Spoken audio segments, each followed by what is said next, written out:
எல்லோரையும் அரவணைப்பவர்கள் தென்னிந்தியர்கள். நான் இஸ்லாமிய மதத்திற்கு மாறும்போது எந்த விதமான பாகுபாட்டையும் எதிர்கொள்ளவில்லை. இந்தியர்கள் எல்லா மக்களையும் ஏற்றுக்கொள்வார்கள். குறிப்பாக தென்னிந்தியர்கள் எல்லோரையும் அரவணைப்பார்கள்.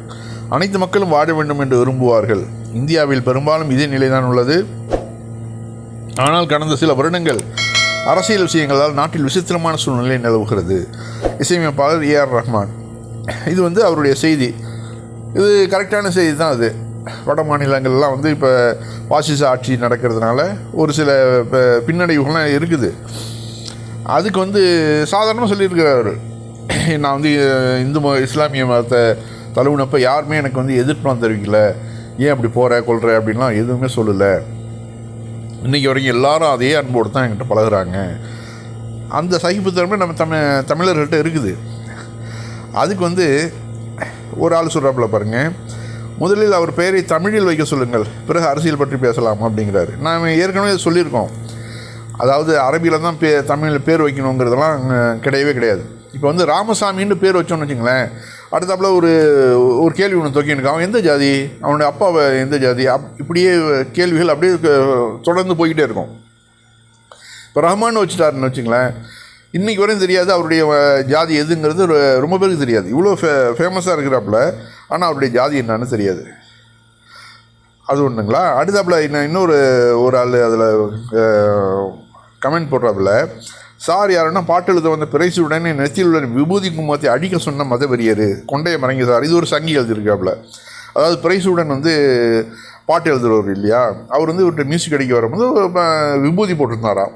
இவர் உடனே விபூதி அழிச்சிட்டு உள்ளவங்க அப்படின்னு ஏதோ சொன்னதா ஒரு பொய்யான தகவலை ஒரு சங்கி எழுதுகிறாப்புல. உடனே அதுக்கு ஏஐ தொழில்நுட்பத்தில் போயிட்டு இது கரெக்டாக பொய்யா அப்படின்னு சொல்லிட்டு அவங்க கேட்குறாங்க.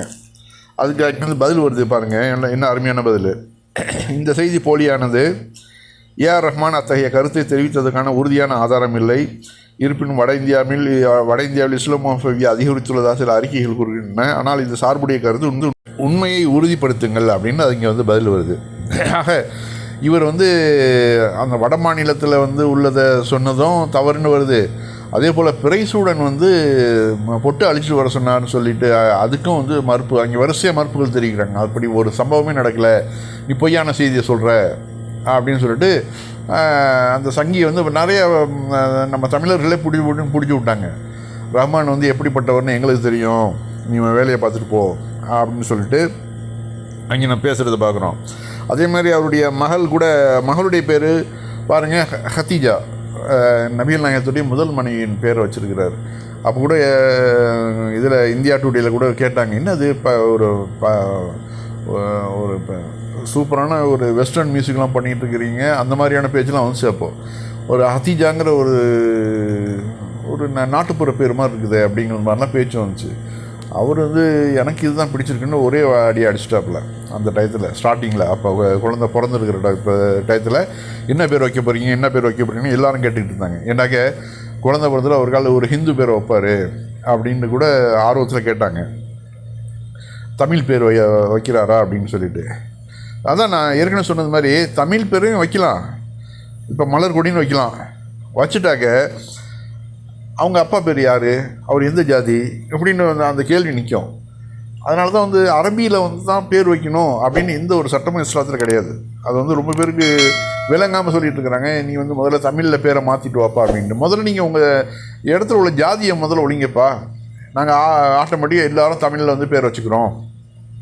இப்போ கூட என்னுடைய வலைப்பு பேர் கூட சோனப்பிரியன் தான் வச்சுருக்கேன், தமிழில் தான் வச்சுருக்கிறேன். நான் இப்போ என் பேர் நசீர் அகமதுன்னு இருந்தாலும் நான் சூனப்பிரியன் ஏன் மாற்றிக்கிட்டேன்னா ஒரு தமிழ் பற்றில் தான் நான் மாற்றிக்கிட்டது. அதை என்னுடைய வலைப்போக்கு பேர் சூனப்பிரியன் தான் ஆரம்ப காலத்துலேருந்து வச்சது. இன்றைக்கி வரைக்கும் கிட்டத்தட்ட 20-25 வருஷமாக அதுதான் ஓடிட்டுருக்குது.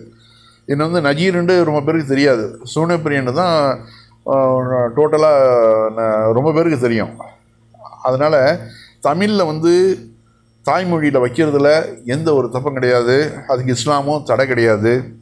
அதே மாதிரி இவர் ஏஆர் ரஹ்மான் பிரைசுடன் அந்த மாதிரி சொல்ல கிடையாது. வட மாநிலங்களில் கொஞ்சம் அசாதாரணமாக சூழ்நிலை நிலவுறதுக்கு காரணம் பாசிச ஆட்சி அங்கே நடக்கிறதுனால அவர்கள் அந்த இந்துக்களுடைய ஓட்டை கவர் பண்ணுறதுக்காக இது மாதிரியான விஷயங்கள்லாம் செஞ்சால் தான் நமக்கு கிடைக்கும்னு நினைக்கிறாங்க. அதான் வேறு